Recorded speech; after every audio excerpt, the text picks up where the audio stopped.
আসসালামু আলাইকুম।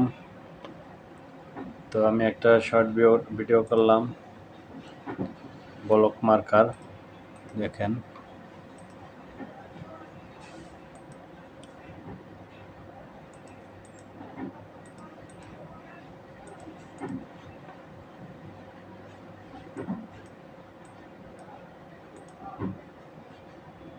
এটা অটো দিলাম। তো দেখেন এটা একটা ব্লক মার্কার। তো এখানে একটু সেভ করা যায়, সেটা হচ্ছে যে এই যে আমি এখানে যে দুইটা কাছাকাছি দিই, তাহলে এটা ব্লক মার্কার হয়ে যায়। কিন্তু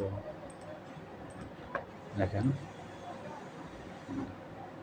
তো এতটুকুই দেখেন ব্লক মার্কার কিভাবে হয়।